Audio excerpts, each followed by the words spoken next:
This is for the players.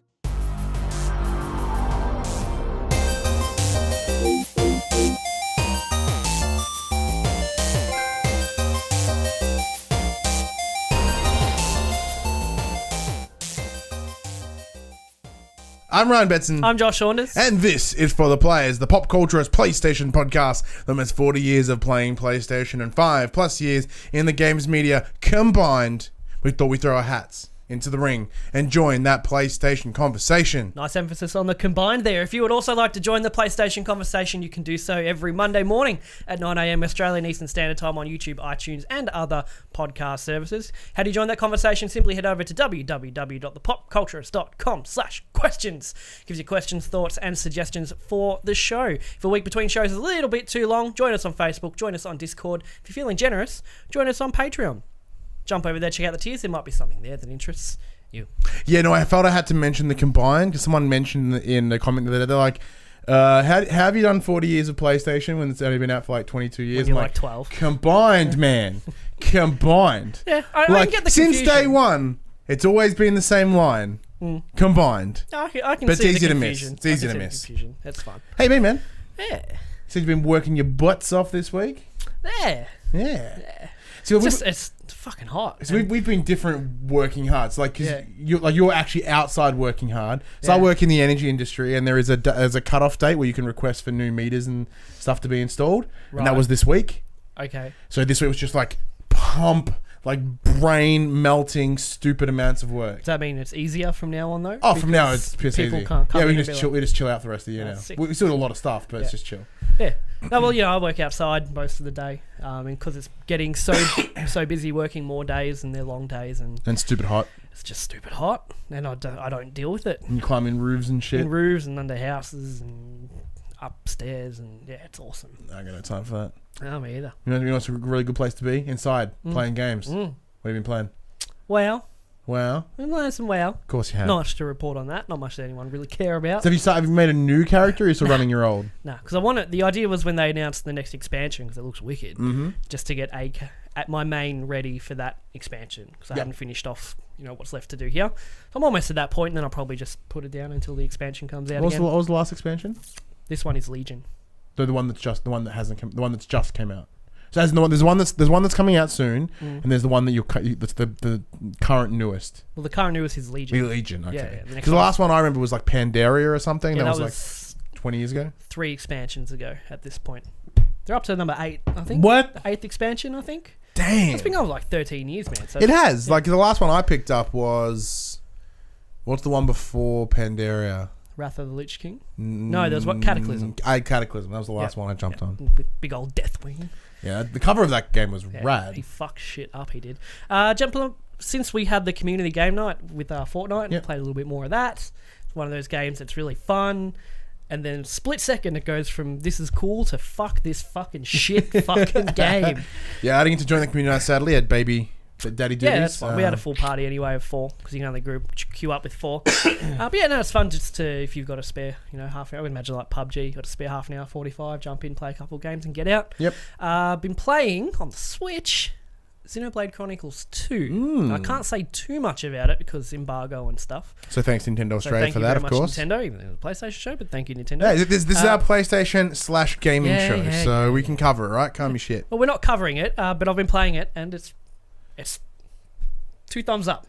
Two thumbs up I can't already. say much about it, but 2 thumbs up. It's jiving with me. It's driving your checks. It's really tickling my scrotum in the right place. No, I'm really enjoying it. Lots to do. It's all very interesting. It takes me back to the PS2 JRPG days. When I first booted it up and played the first, intro sequence and stuff, I got like big vibes of like, feels like I'm playing like one of the good Final Fantasies for the first time. Okay. No, so it's good. I'm Do looking. you have a history with Xenoblade? No, none at all. No, just jump straight in. Because from what I can tell, it doesn't continue on from the first one, which is a smart choice. Because I think the first one was on the Wii U, so like no one would have fucking played it.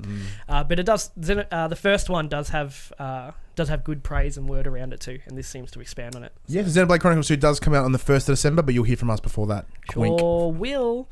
And I've been playing guitar. Yeah, Like actual well, guitar. we mentioned this last week, but you've kind of jumped back on the music train. Yeah, I have. It's awesome. That's why I went to J-Car before we I need a couple of adapters some and music-y stuff, things. Yeah. I've learnt the blues minor pentatonic scale. What? It's basically a whole set of notes and frets, and you can hit them in almost any order, and you're playing the blues. So you can just kind of fuck around. So I found a backing track on YouTube of just chord progression. I'm playing the blues. Is and it stuff. fun? Yeah, it's fucking awesome. I love Does it. it always sound good no matter what? Within reason? You can't hit any note, but most of the time it sounds pretty sweet anyway. Yeah. It's cool. I'm really enjoying it. Damn. You need a drum kit. That's what you need. I have a drum kit, but it's in my in-laws' place. You need to be able and to it's play a old drum and kit at busted. your house. Yeah. That's what you I live in like the suburbs. You couldn't have neighbours closer to you even unless they were sitting on your face. Because you got like the edge of your house and then you got like this much There room. is literally a meter. I think it's like 1.3 meters to be exact. Fence next door. Yeah. They can hear us right now if they've got their kitchen window open. Or as last week, there was someone was like, "No!" and we heard all of it. Yeah. But what about you been playing? What have you been playing? I've been playing. Oh, not much really. I've been being sort of quiet. I've played a little bit more of. Speaking of Nintendo, Pokemon Ultra Moon. It's really different, actually. Different to what? As in Moon or Sun. How far did you get through Moon and Sun? Though? Like 25 hours. Okay. As in, like, they completely revamp almost all the story. Good. So the first third of the story was fucking shit. Yeah, it was all tutorial. Let's just talk. They've cut that. Let's just talk. They've drastically cut that back. That's good. As in, you know how there was a bunch of bullshit, and then you would get a hold of your starter Pokemon once you're in the first little town, right? What they've done is, just as an example, they've cut it back. So as you're moving out of your house and around the corner, there's like a grass and like, oh shit, you need a Pokemon. And someone tries to get you, like a little Yongoose, and then Professor whatever he's fuck and whatever I can't remember some tree or whatever. Him and then Populo, Litten, and Owlet, they come, and that's where you pick. So rather than having to get through to the town and then dick around, so you get it pretty much straight away, which is really cool. There's a lot of new things with the Rotom Dex itself. The Rotom Dex now has Z moves. I hate the Rotom Dex, but it's actually more useful now than it was before. Like before, it was just annoying. Yeah. So now they've actually added features that can not drastically change, but can make your play time easier and better. And something as simple as if you see a Pokemon that you've never seen before, the Rotom Desk kind of zooms in its little lock and goes, "Oh, we've not seen that one before." Okay. Makes you go, "Oh, okay, cool." Okay. Cool. So it kind of helps you know what you haven't seen, which is kind of handy. Didn't they used to? No, never mind. What was that? I was thinking in the older games, if you had the Pokemon, you have a little Pokeball next to That's still there as well. But that's only if you'd caught it, not if you hadn't seen it Correct. before. That's yeah. Yep. So this gives you the benefit of like, oh shit, it's a new Pokemons. Like there are new Pokemons. So there's now like 400 and something in the game compared to 300 last year. Yep. There's new Ultra Beasts. Any new Alolan forms? I believe there are a couple. I haven't seen any new ones yet, but I know there are new ones. I think Vulpix and Ninetales is one. No, they were the old one. Yep. Yeah, look, it plays really good. I'm enjoying it. It makes like when we reached out to Nintendo for this as well. Once again, thank you for sending that on through. I wanted it to be the swan song for my 3DS. Yeah, this is the last game they'll ever play on this 3DS, and it was. They've confirmed they're working on the next one for the Switch alone. Correct. Yeah, and it's totally worth it, man. Like. Cool. I enjoyed, Sun and Moon, but this has hit me in a different way somehow. Yep. But it just feels a bit more streamlined. Feels a bit like just better. And what I like, a bit tighter, yeah. So they've taken that year and a bit and just kind of compacted it in a good way, like shearing a sheep. Pretty much. Just get rid of all that bullshit, and it's just kind of a straight game. What else is it? Like there's a bunch of dimensions and stuff, which I think they touched upon. Yeah, there was a couple. But this one, I put in like 150 hours into Moon, so I'm not going to get Ultra Sun, Ultra Moon. I've already traded in all my Pokemon games, and I'm selling my 3DS. But I did take all my Pokemon and put them in the Pokebank. So the idea is that when whatever Pokemon Switch comes out, I can get the Pokebank app on the Switch and bring everything over. All that will fuck me over is if they're like, no, Pokebank's for 3DS only. That would be so dumb. I have jumped the gun a little bit here because there's no confirmation on anything Pokemon Switch, but that's the plan. But yes, Ultra Moon is rad. I'm really enjoying it. A review is coming, but but I wanted to spend as much time with this as I could before, because Pokemon is dense. Yeah. Like these days, Yeah, it's dense. Yeah. And I really wanted to see what the story differences are, so Yeah. it's coming. Plus, post game is huge. Yeah, post game is Fucking- nuts now. Yes. Like, plus with all the additional stuff like the Rainbow Rocket and, you know, where you go to Ultra Dimensions and just fight old bosses. Yeah. You'll spend more time in post game than you will doing the main Yeah. kind of story. So it's about 30 hours or so to get through the main campaign, and then fucked who knows what As happens. much as you want. I've also been playing more Skyrim VR. Still great. Love it a lot. Big fan. And thanks to their Square's PR team here in Australia, we got Final Fantasy 15 Monsters of the Deep, Which is which is a Final Fantasy fishing game in the VR. VR fishing game. Yeah. Yeah. I did take a sneaky photo of you as you were playing it just Nice. before. You look like a dickhead. Oh, totally look like a dickhead. So there is a bit of a story to it, which is something I didn't certainly expect. I thought it was just going to be just a series of mini games. It's like, hey, go to this place, fish here, but they've actually combined it to a somewhat story. Yeah. I haven't spent enough time with it to actively, you know, be like, oh, it's a good story, it's a bad story. Like, I've done enough to get it. One thing I've found so far is it's very sensitive with the casting, because it's pretty simple. You press the thumb button and you release it at the right time and it whips it. Either it goes boom right in front of me or it fucking launches. Yeah. Like, I haven't quite worked out the finesse of that, like, close bit, Yeah. but I'll stick around with it a bit more, because catching it and then lifting it up and seeing how huge it is really rewarding. Yeah, because it doesn't seem that big as you're reeling it in, but when it gets to you and you lift it up, same thing in the main game. In the Yeah. Final Fantasy, like I'd fish and it's like little fish over there. I'm like, oh yeah, I'll get it, and you reel it in, and Noctis lifts it up, and it's as big as he is, and he's like got 2 fingers around. He's like, yeah, Well, yeah, that's so. In the story, like that's who I was fishing with. I was fishing with Noctis. yeah. I didn't know who it was. I'm like, who's this blackhead? And The there's like, main- bing, Noctis. the- I'm like, yeah. oh yeah, he's in the Final Fantasy He's 15. the main protagonist. Yeah, so fished with him, and I just took on this big kind of monster thing. So the whole idea is you go to a spot, and then you fish enough times to lure out the big monster, and then you have a crossbow and you shoot it with a bunch of crossbows, and then you catch it. Which I So thought, you gotta like weaken it, yeah, like Pokemon. it's like Pokemon, but Weaken it before you can catch it. not quite as fun. I don't think I've played anything else as well. I certainly haven't played any PUBG. We streamed some PlayLink on Wednesday. We did night. play. That's right. We did play Hidden Agenda and Knowledge is Power. I want to talk about those for a minute as well. Like, so Knowledge is Power is essentially Buzz but PlayLink. It's really fun. It's kind of good. So we gave a bit of our thoughts at the end of the stream, but I want to like nut it down a little bit. I want to get a bit more details. What do you think? Knowledge is Power first. That's cool.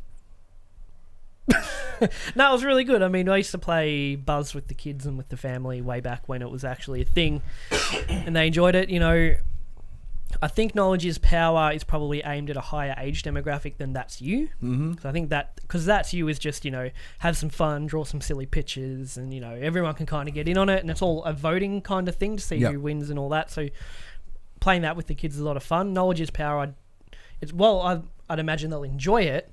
Especially Alex, my son, who's 8. I don't think he'll understand all the categories and the questions. You know, a lot I didn't know either. But it was fun. It's nice and bright and colourful. And the dude, who did Dylan say the announcer looks like Mr. Sheffield? Yeah. From The Nanny. No, it is fun. I think the hurdle will be convincing people to like that you want to play with to download the app. Yeah, so I think that like that's the only hurdle I agree with PlayLink is like, hey, we'll play this game. All right, cool. What do I have to do? Where's the controller? Like, no, just pull out your phone, download an the app. app. I'll download an app. But I think once they download the app and they get into the game, like that's where you just got to play one PlayLink game to get it. Yeah, and then I think you'll be fine from there.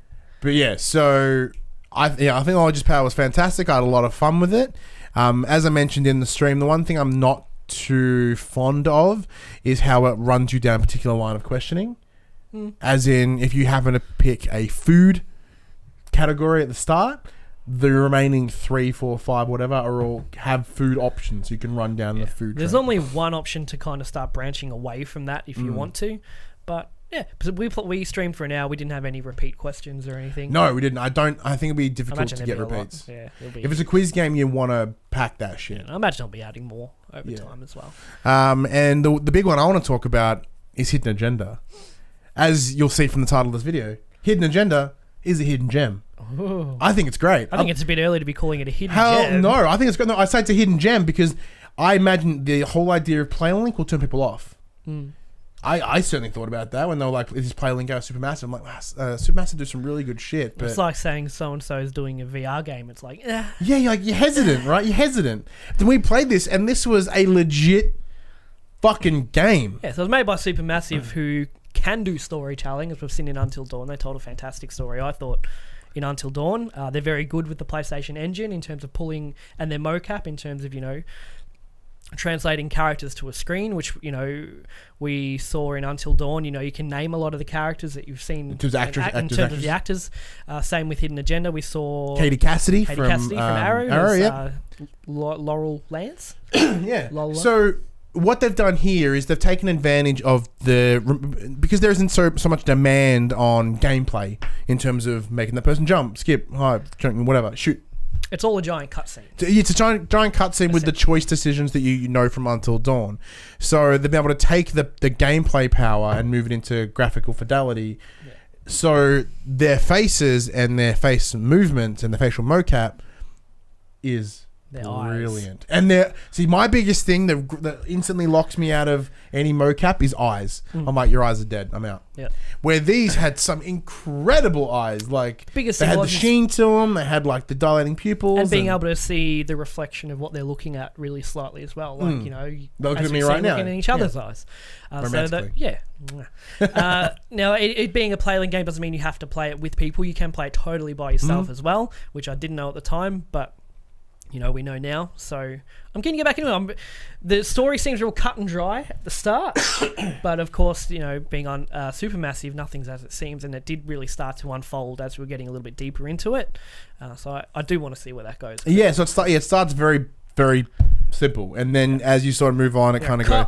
There's a serial killer. He killed people. You caught him doing it. Cool, and then it's like, but what about? So I'm really curious about whether the different part, like how it goes in terms of multiple options. Where it ends you. I did notice is, I don't know if because we were streaming, we weren't paying full attention to our phones. None of us got a hidden agenda. Well, I didn't get one. I didn't see Dylan get one. I don't think you got one either.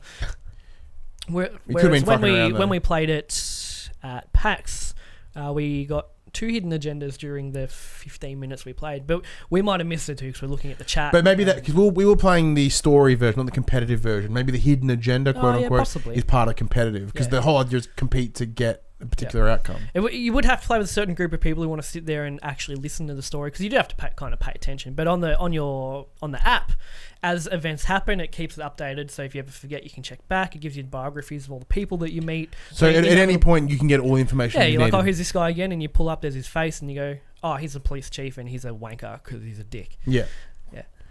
But no, I think it's fantastic. The future of PlayLink is very interesting. They've launched it pretty strongly. Well, let's touch on that for a little bit, because there's no drop this week. The end of the episode is pretty much dead at this point. So pretty much. We're just going to stretch it out. Yeah. What do you think? What do you think of PlayLink as a whole now? We've now seen, there's 4 titles available. There's That's You, Knowledge is Power, Hidden Agenda, and SingStar Celebration. Oh yeah, SingStar. Which we're not going to jump. Well, we have a code for, but it's very unlikely we'll jump into it. I think Dylan would enjoy it. Yeah, Dylan have a great time. He loves showing up. Oh, next, because we are thinking of having a Christmas community night.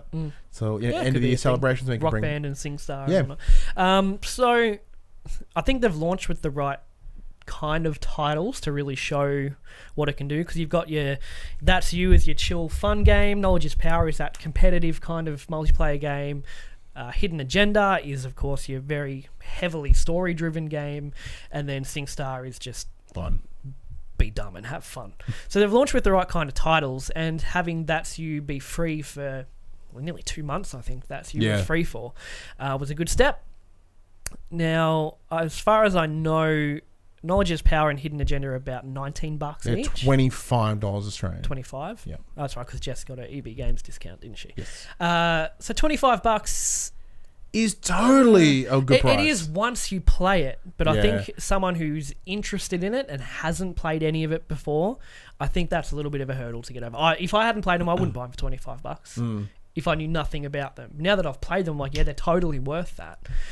So I think PlayLink will hinge a lot on word of mouth, and going to a friend's place like, have you seen this? Oh, get the app and you play it and you go, this is fucking rad, and then you go home to your PlayStation and you show your parents, because I'm planning on playing That's You with my parents and my kids and my sister around Christmas time. Well, bring out Knowledge is Power, because the code's on PopC account. I think Yeah, it'll rely a lot on word of mouth, because from an outside view looking at $25 a pop, it seems like a little bit of a hurdle. See, but for us with our pricing, $25 is fantastic, and you can also go in store and buy a 4-pack.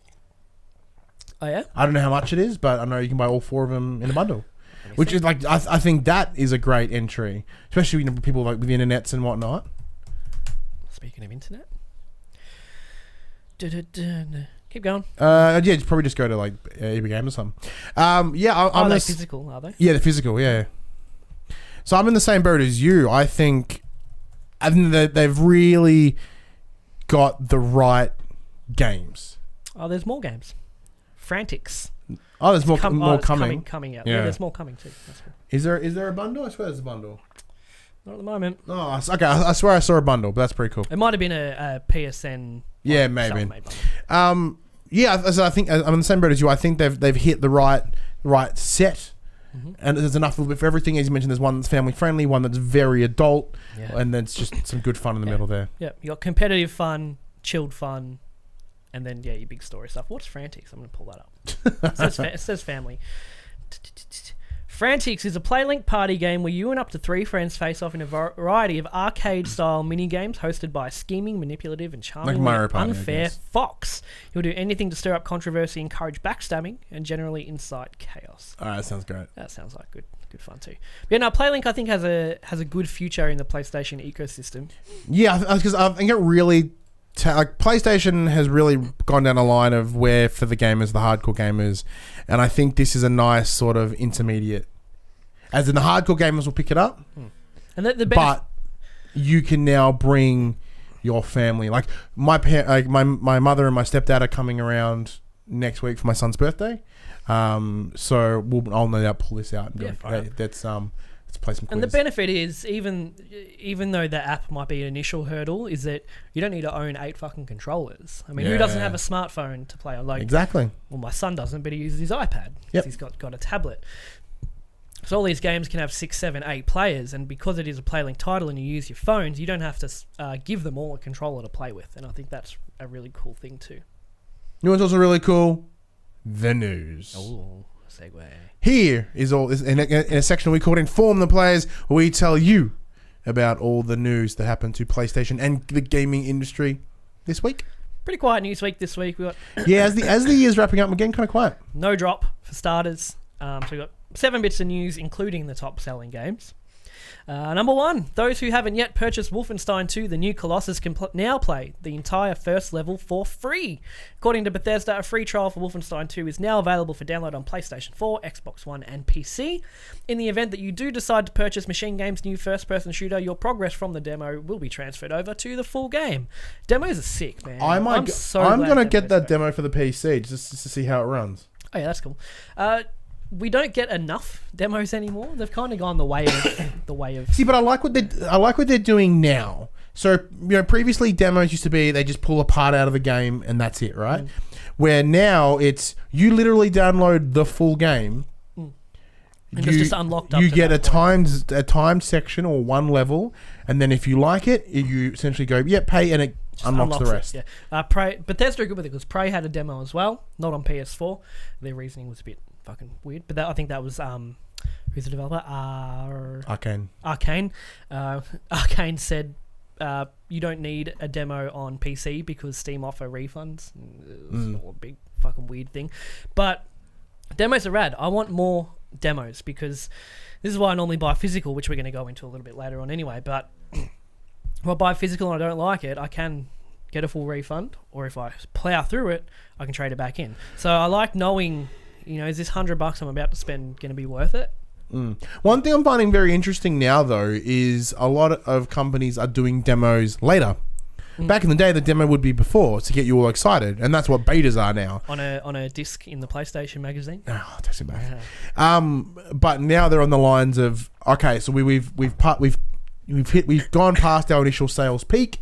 Let's bring some more. Let's get a second wave. Yeah, it's clever because it bumps everything back up. Because these like Wolfenstein 2 and Prey, they are as well received as they are kind of niche as well. Especially Prey. When it launches, the people who want it know they want it and will buy it. Yep. And then eventually when the demo comes out, the word of mouth will get around how good they are, like Wolfenstein 2 has, how great it is, and people go, there's a free demo, I'll try it, and then I'll buy it. Cool. I like demos. Yeah. Well done, Bethesda. Demos are fantastic. And Machine Games. Good job. Badland Games is donating 75% of its share of sales to Axiom Verge to a special fund dedicated to the ongoing healthcare costs of Tom Happ's son, Alistair. Happ, the developer of Axiom Verge, opened up in a blog post with a shout-out to Badland during his celebration of the physical release of the game.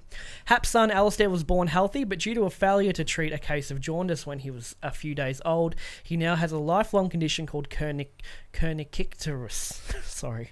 The condition is characterized by severe neurological damage brought on by a high level of bilirubin in the blood, resulting in a loss of much of Alistair's motor control and hearing. Badland offered to donate the lion's share to a fund for Alistair's ongoing healthcare costs after Happ settled on them as a publisher. They decided not to publicise the decision, as neither Badland nor Happ wanted to be seen as using Alistair's suffering as a marketing tool. Quote, I hope this doesn't come off that way, Happ says. I just wanted to thank them for their generosity in offering that up, since it was definitely something they didn't have to do. Bravo, Badland. I'd never heard of Badland before. I have. I've played one of their mobile games. Tom Happ is the developer of Axiom Verge. Badland is the publisher. Yeah. So Badland, just to TLDR, 75% of all the money they get from Axiom Verge, they're giving back to Happ to care for his son. Holy fuck. That's beautiful, man. We need a feel-good story. Yeah. The last few weeks have been pretty shit. I think we need a feel-good story. That's so fantastic. And the fact that they weren't no offense to WB and with I know exactly what they did for Shadow of War. They were like, hey, here's the thing. Slayer. Yeah, here's the thing we're doing. Here's the thing we're doing. We're nice people. Which I'm sure they were genuine at the time. I'm sure they were. Yeah. But this is you got to take pure selflessness. Yeah. This is incredible business practices. This is a business supporting a fellow business or a friend. Yeah. Beautiful. Yeah. So as someone myself, I was born. I was also jaundiced. I was you're a fucking kid. yellow. I was the shittest little child. Yeah. I was very sick. I heard a funny story about you as a baby, actually. Oh yeah. One time when your mum just couldn't get you to stop crying. Oh, I love this story. Mum couldn't get me to sleep, right? So because I was really sick, so I was like in pain all the time. So at one point, she cracked the shit. She picked me up and she just threw me onto the bed and she left. She left the house. She went to the She shop, went down to the shops. She went to the deli and cause we, everyone in Traralgon. Traralgon was a small town then. So like, hey Jane, where's Ryan? He's like, he's at home. I can't do with him. He's done. They're like, oh shit. So they went. So I believe he and her went back home, and here I am, fucking passed out asleep where she threw me. No, that was just shaking baby syndrome. Yeah, like, you were out. Yeah. The baby stress. But as I said, I get it. It hits a little harder for me knowing. Yeah. Yeah, and Axiom Verge is a very well received game. I am planning on picking up. See, on this is another thing as Switch. well. This it's past its first hurdle. Mm-hmm. Its physical release now is just supplementary. Yep. So they've earned the bulk of their money. So for Badland to do this, it's just like, hey, we don't need the extra money. So that touched you the right way, and you were on the fence about Axiom Verge. Now is the time to buy it. Yeah, it makes me want to buy it. I am going to buy it on the Switch though. Now here's an interesting one. Mm-hmm. I don't know how I feel about it. A new service lets you hire professional players to play Call of Duty for you. PC Games Insider reports UK company Bidvine lets you hire professional gamers for $20 an hour for various services like helping you rank up your characters, unlock extra features within the game, improve your kill-death ratio, and more. These professional players are required to provide identification to prove their abilities before being hired. Bidvine claims it is the first company to offer such a service. Russ Morgan, co-founder of Bidvine, claims there have already been a number of sign-ups for the new service. Quote, the rise in professional gaming has been meteoric over the last few years, and there are thousands of people who can help out the more time-strapped gamers among us. That's disgusting. One thing that... Isn't account sharing not allowed? Yeah. Like everywhere? Yeah. Xbox, PlayStation, PC, Steam. I'm pretty sure. It's not allowed. I'm pretty sure it's not allowed, even though we share the PopC account. Different. But it's a media account. But here's the thing. $20 an hour, fuck that. I mean, if you want to pay it, cool, go for it. But The thing is, they're quoting it to the rise in professional gaming. But then if someone gets you up to the pro level and you haven't been playing it yourself, you're going to be fucking shit.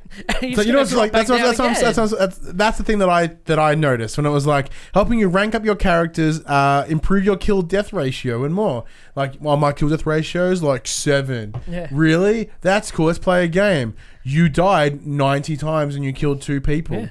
Yeah. I mean, like, that's vanity numbers. Vanity numbers are garbage. That Doesn't mean matter shit. how high you get your kill death ratio, it will go back to the average of whatever you actually are. Yeah, like there'll be like I played COD World War II when I first played. My normal kill death in a regular COD is 1.2, 1.3 ish. Yeah, not great, but you know, if I can keep it above 1, I'm fucking stuck. Yeah, I sit around the same. Yeah, but you know, because I was playing so early on, with not many hours, I'd have a round where I think when we played here, I went like 22 and 4 or something. Yep. Never happened. But at home, same thing, and my kill death jumped up to like 3.0, and I was like, whoa, this isn't going to last at all. 3 games later, I was back down to where I was supposed to be. Yep. You know, so you can pay people to improve your kill death ratio, but over enough time, it's going to go back down to what you actually are as a player. See, it's so gross. Having said that, they had a great idea, an original idea. And people are so far on board with it. So props to them for finding somewhere in the market. It's so gross, but there are people that are dumb and want to exploit that. It's the same people that like, you want to buy Facebook likes? Like, yeah. Yeah, I do. No, but, you know, so, you know, I mean, obviously it's the same people. The company will take a cut of whatever people are paying, but then, you know, we don't know how the money gets distributed, but, you know, certain pro players might make a whole lot of side change off this as well. What are you going to do? I just got to play COD for 3 hours for this bloke, get $60. Fucking oath, I'd do that. I'd do worse things for $60. Yeah. Yeah, there's not a lot I wouldn't do for $60. So it's gross, but it's in the UK at the moment. It might expand, but you know, props to them for finding a spot in the market they can kind of stake their claim to. Bit of sad news off the happy news and the gross news. Gazillion, the studio behind the embattled Marvel heroes, has apparently been shut down, with all staff laid off the day before Thanksgiving. As a result, the game will also be closing early. Originally due to end in December, it will now cease operations as of yesterday of recording. Fuck, that's a big change. Multiple former employees have taken to Twitter to announce that the layoffs, which come not long after Disney's decision to end its relationship with the developer. Making matters worse, ex-Gazillion staff are also reporting that they're not even being paid their severance or their PTO, and that their medical insurance will end next week.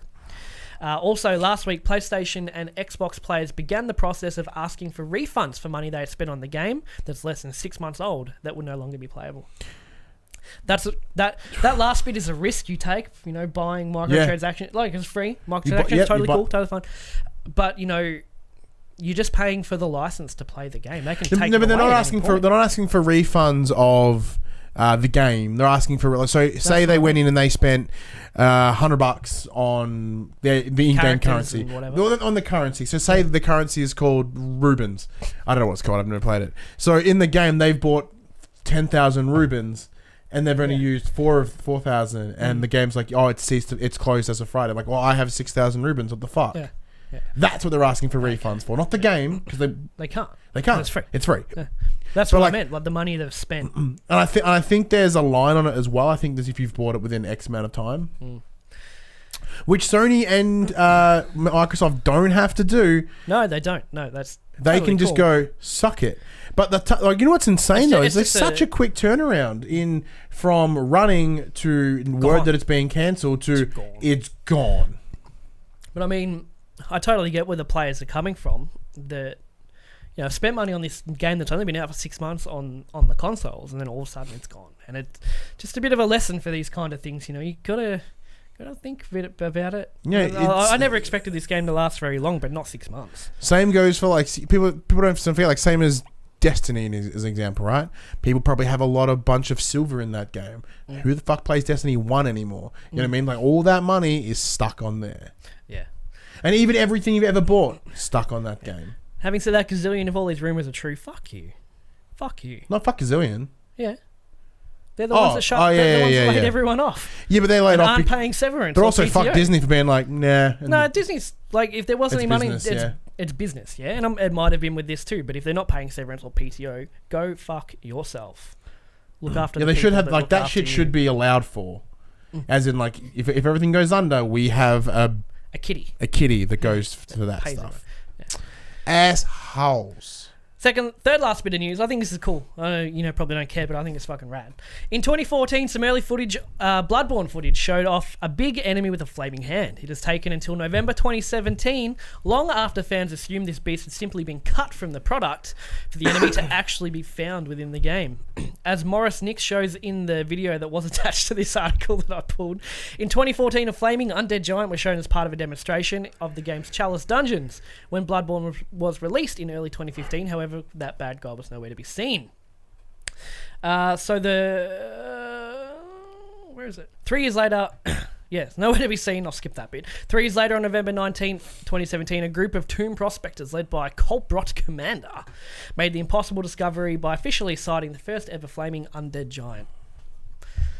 It's just, secrets like this don't happen anymore, you know? Yeah. Like 3 years after a game's release, you know, it's been data mined and all that kind of stuff. You know, you just don't find secrets anymore. I love it. I love shit like this. Like, I like Bloodborne. I can't play it because I'm shit, but I like it.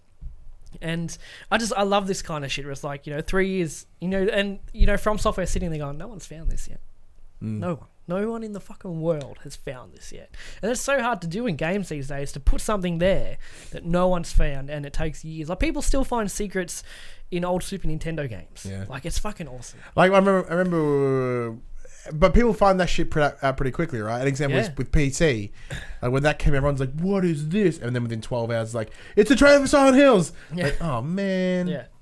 Yeah. So, yeah, it just in the, like, I thought we were in the days where this stuff can't happen anymore.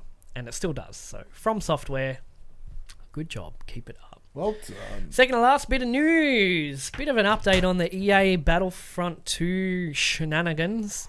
Between last week and this week, it has been heavily rumoured that Disney had something to do with them suspending microtransactions. You heard it here first. And EA did say that. EA have fucked up so bad that now the mainstream press is like... No, the governments are like, wait, what's happening? No, that's not okay. So we've had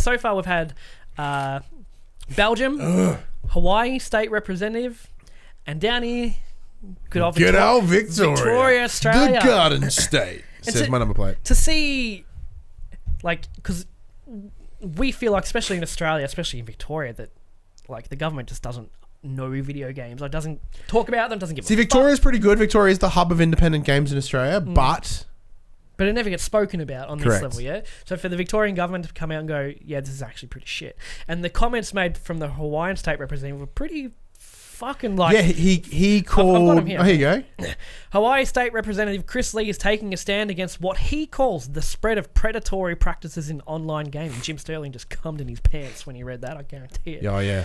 As mentioned in an announcement specifically about EA and Star Wars Battlefront 2, Lee and others are currently looking at legislation in the upcoming year that could prohibit the sale of games to players that are under 21 years of age, and possibly even restrict the inclusion of gambling elements, which Lee believes are present in the Star Wars Battlefront 2 via loot boxes.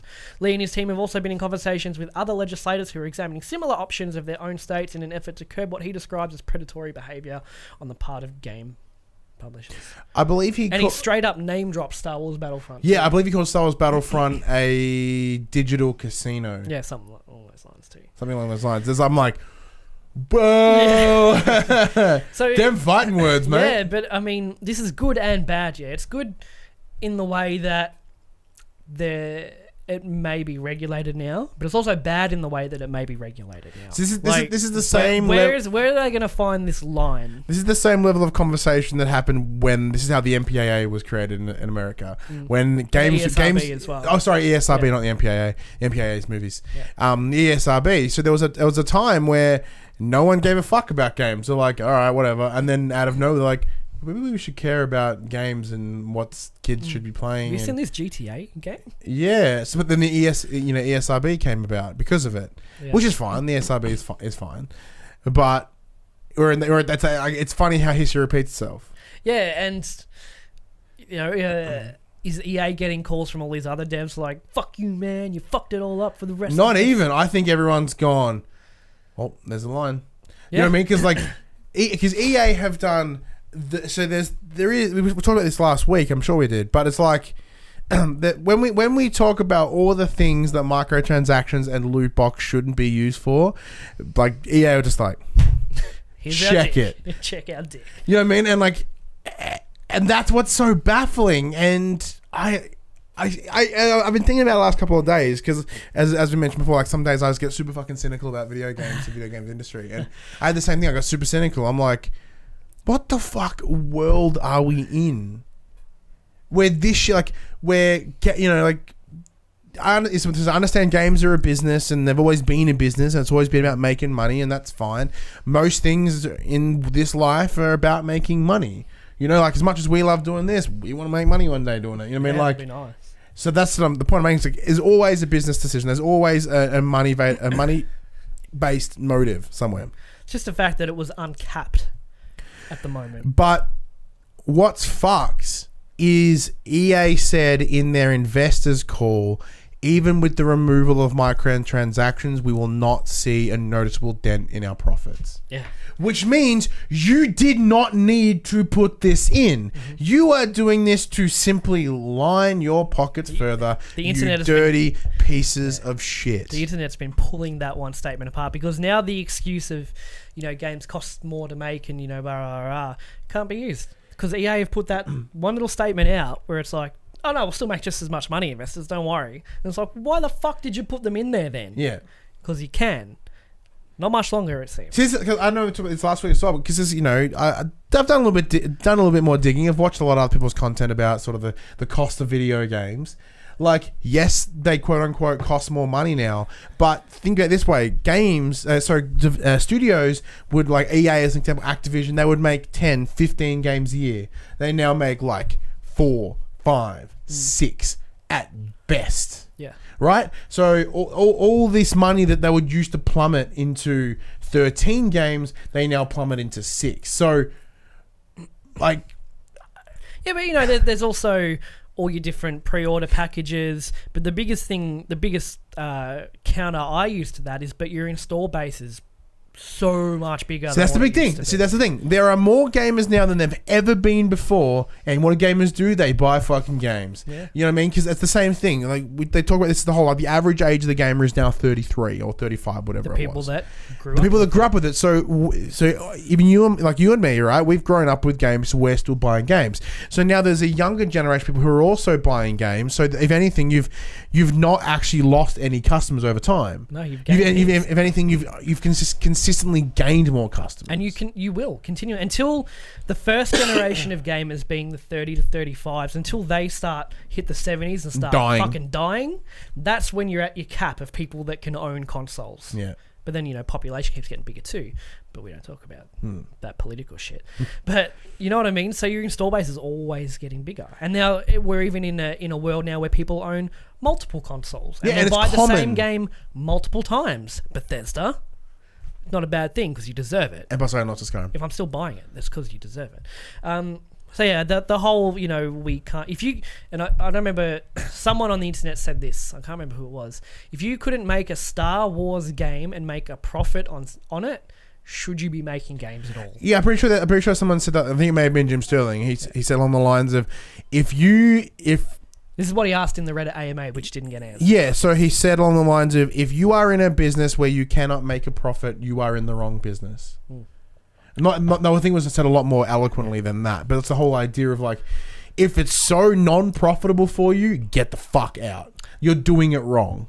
I saw a couple of pictures from Black Friday sales on Reddit the last few days. We'll get to. The gaming sections. Yeah. Empty, but there's still copies of Battlefront 2 there. The PlayStation 4 bundles, gone.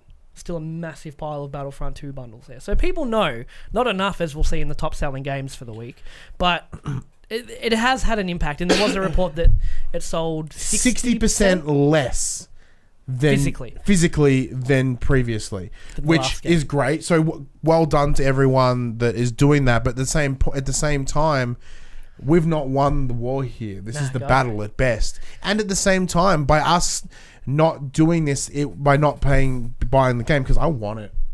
It looks awesome. I love Star Wars. I want to play it, but I'm not going to buy it.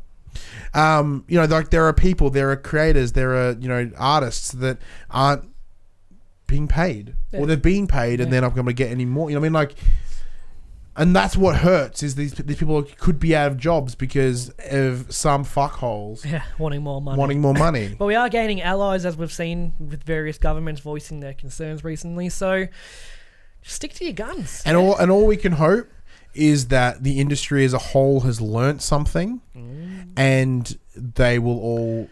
It'll go one of two ways. It'll go one of two ways. Either everyone's going to kind of step back a little bit now, or they see there's a time limit on this, so they start fucking going ham. You can't do worse than EA has. So, because all the focus is on EA, so I think other companies because they also did Need for Speed Payback, which, as the name suggests, you pay back a lot of money. I mean, like, so there's everyone started since all this. They have started pulling some stuff out. Yeah, but everyone pushed that. Everyone's focused on Star Wars. They're like, oh fuck, Need for Speed Payback is going. Quickly, just change this. Speaking of Need for Speed Payback, that is in the top selling games. Let's go through it right now. Nice. Top selling games for the week ending 19th of November 2017. Starting at number 10, FIFA 2018, NBA 2K18. I should say the numbers. Number 8, Skyrim VR. Number 7, Ashes Cricket. Number 6, Marvel Superheroes 2. Number 5, The Sims 4. Number 4, Need for Speed Payback. Number 3, Arse Origins. Number 2, Call of Duty World War 2. Number 1, Battlefront 2. Are you positive that's Skyrim VR? Yeah, maybe. I thought it was Skyrim Special Edition, according to the picture at least. Why would the Special Edition have suddenly... It was on sale, I imagine. Was it? I don't know. Because I looked at the picture, I'm like, why is Special Edition here? That makes no fucking sense. Fun fact, the top 4 games of the top selling games last week are littered with loot boxes. Fun fact, guess what game isn't on that list? What? Grand Theft Auto 5. Oh, first time since release. First time as long as we've been doing this show at least. 30 episodes long, first time it hasn't been in there. Wow. Huge. Because of Marvel Superheroes 2. That's the game that dethroned... Or the Ashes Cricket. Yeah, that's a good point.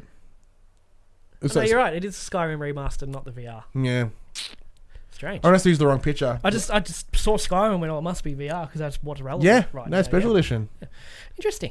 Yeah. That's it for the news this week. Yeah, special edition will be doing well. VR will be doing well, of course. You know, it's a big game to play right now. Smaller install base. Speaking of games to play right now, so this is what I wanted to do is I wanted to have a chat about physical versus digital games.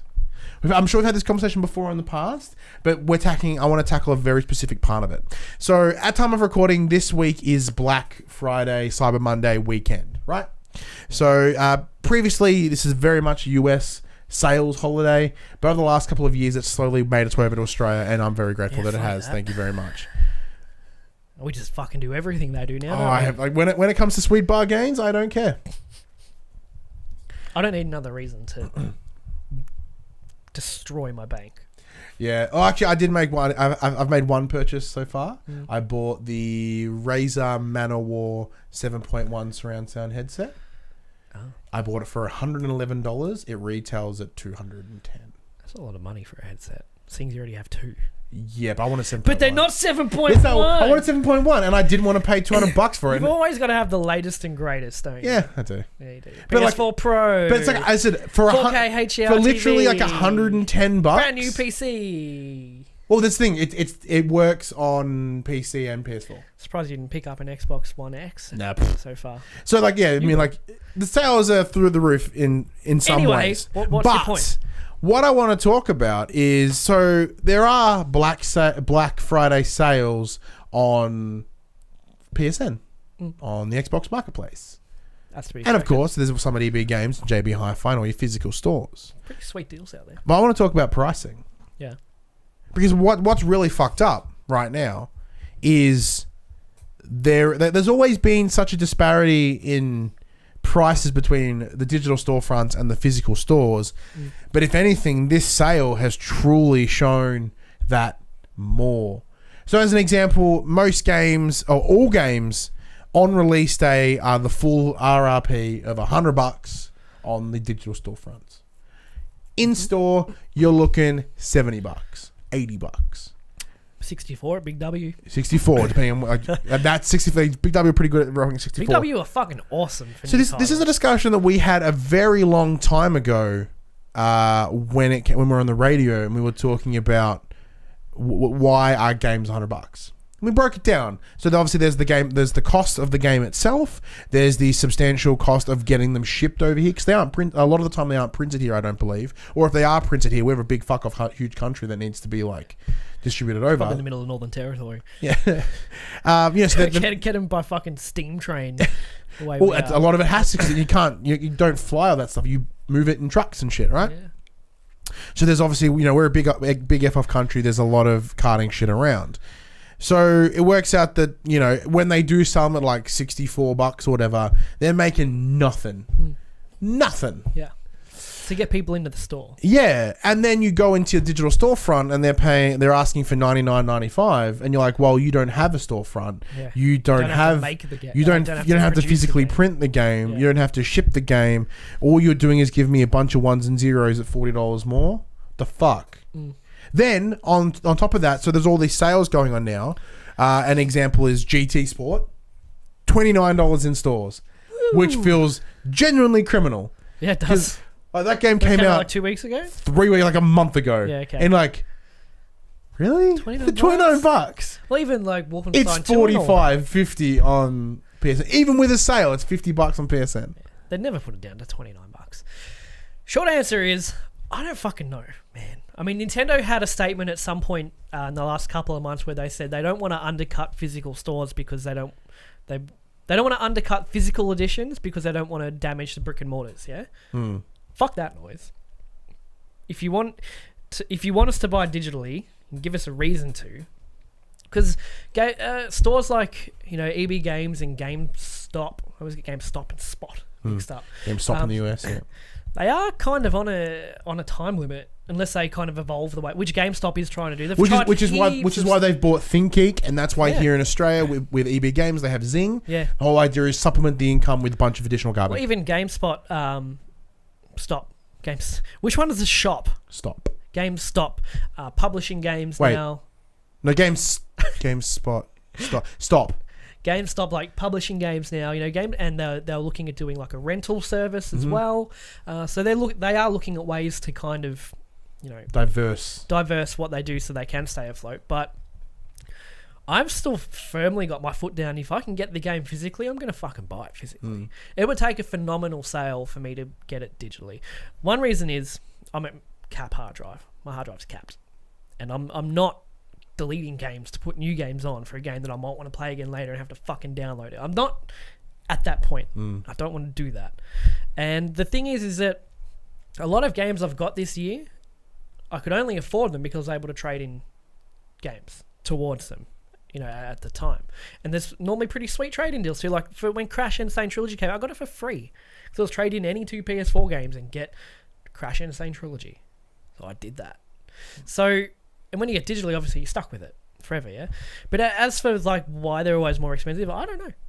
Like I don't have an answer for you. If speculate. Seems like I can't. That's want money from fucking lazy people that don't want to go to EB Games. I mean, I don't know. I honestly don't know. And then you look at the prices of the digital deluxe editions, and why would I buy a collector's edition digitally to get digital goods when I could buy a physical collector's edition and get a fucking sweet statue, some posters? Like I don't know. I'm not on board with this digital future. I know we're going there, and I know we're gonna get there, but I'm planting my feet. I'm like I'm not there yet. I don't want to do this just yet.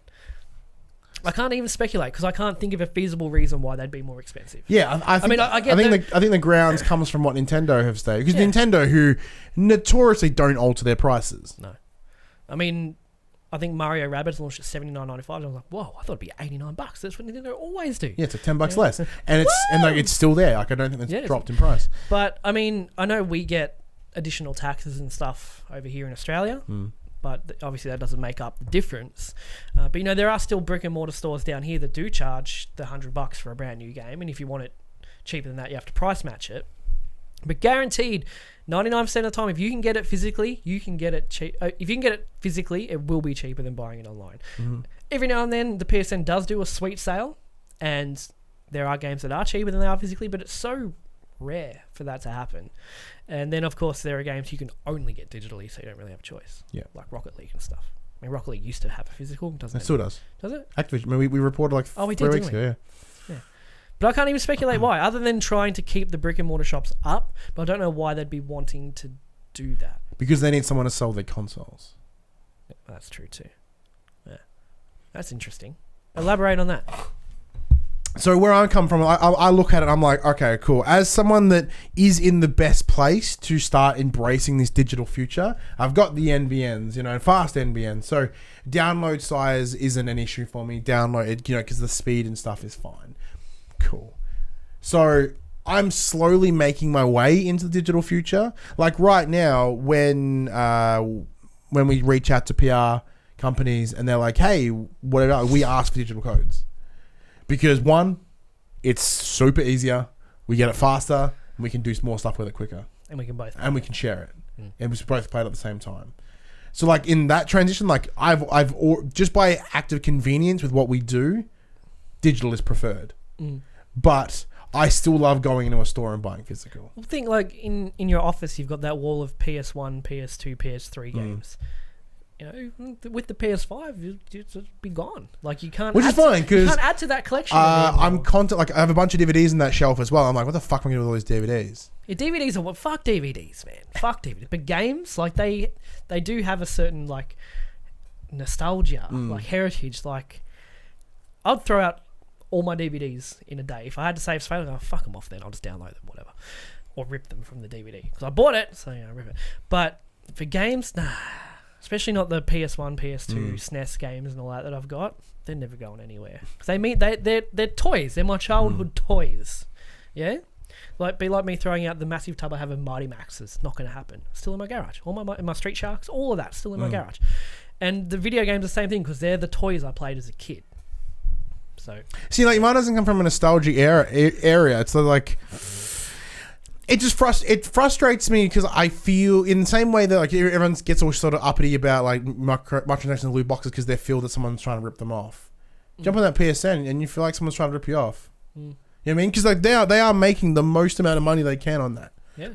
It goes direct to the developer. It goes direct to the storefront. I feel like it's a win-win for them. It's a question that hasn't been definitively answered, and they won't answer it until it changes. Yeah. And another thing, who knows? With all these legislators looking into all this loot box shit, they might dig a little bit deeper and start looking at all this as well. Like, see, the difference is though is what they're charging is the RRP, so they're not actually hiking it up. It's what they're selling it at, and then everybody else selling it cheaper is competition. Yeah. So that's the thing, like but in the same vein of like Steam, right, which has ridiculous sales because PC is at a point now where no one buys physical games on PC. No one.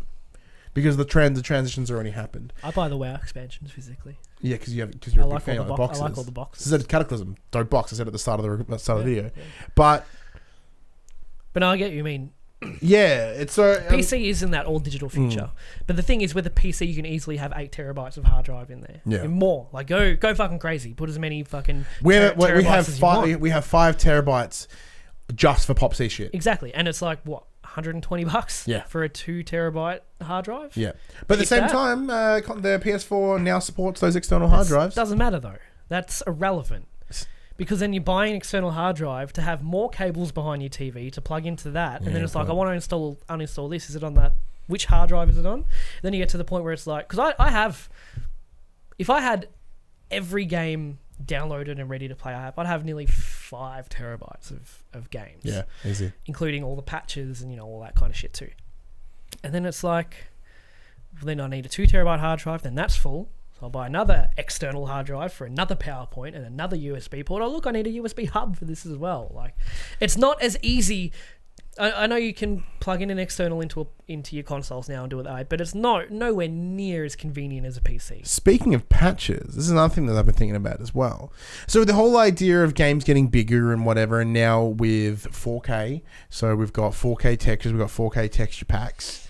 Guess what's getting bigger? Fucking download sizes. Yeah. Forza 7 is 110? That's 110 gig download. I will never own that game, ever. But just on principle. Stupid. Yeah. I'm lucky. I have unlimited downloads, but even then, I've got unlimited downloads as well. But that's 15% of my hard drive space for one game.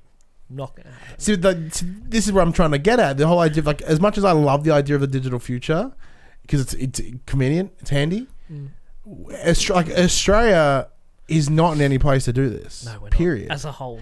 Our infrastructure is not there, and with our government constantly trying to fuck over the one internet thing that they're trying to bring in. By the time we get it, NBN will be old news and there'll be something else. Yeah. Which I think they're already working on at this point. Highly likely. But, yeah, I don't know. I mean, if I can get it physically, I'll get it physically. But also, it's that simple. You know, an example is my Switch, right? Like, I'm trying to go as digital as possible with my Switch. It's just portable. It's easy. I still like the cartridges. Yeah. Like, when we got the code for Doom, you're like, do you have a memory card in that? Because this thing's 22 gig for the Switch. That's fucking massive. That's cool. Got Xenoblade on there as well. Still got enough room, so that's fine. But the interesting thing with the Switch is because they're essentially micro SD cards. Is what if they bring out a game, I don't know, a game that requires constant multiplayer updates, and what if the space starts to run out on the micro SD card? It doesn't update to the card. It updates to the Switch itself. It's on the Switch or the SD card you've plugged in. Then. So are you talking about updates to the game cartridge or to the cartridge? No. No, everything's either on the console or the SD card you plug in. Okay, that makes sense then. Never mind. I don't know what the fuck I'm talking about. Because like it's a non-rewritable SD card. Okay. Yeah. But anyway, what do you think? What's your thoughts on the digital future? Are you buy the physical games or the digital games? Comment below. Are you buy the digital? Are you buy physical? In case you didn't notice, we really have an idea for a topic this week, so we just fucking spitball. We just bullshitted, and I just had because I was looking because I said we're right now we want to both buy Nier. Yeah, I am. I've got too much else going on though. I can't find it.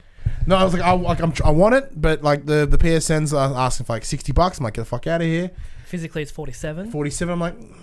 42 if you can find a pre-owned one. Yeah, 42 is not too bad. I'm waiting for 35. Now I don't know why I'm so hesitant. You would love it. I know I'll love it, and I've spent $100 on COD because they only had steelbook editions left, and I wanted it. I'm like, fucking fine. Here's $100.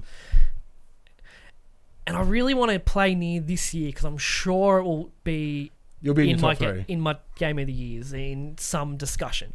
I don't know.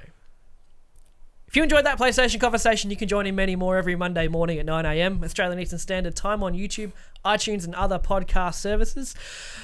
That was a big breath. How do you join that conversation? Simply head over to www.thepopculturist.com/questions. Give us your questions, topics, and suggestions for the show. If a week between shows is a little bit too long, please join us on Facebook, join us on Discord. If you're feeling generous, join us on Patreon. Head over there, check out the tiers. There might be something there that interests you. I'm Ryan Betson. I'm Josh Saunders. And that was for the players.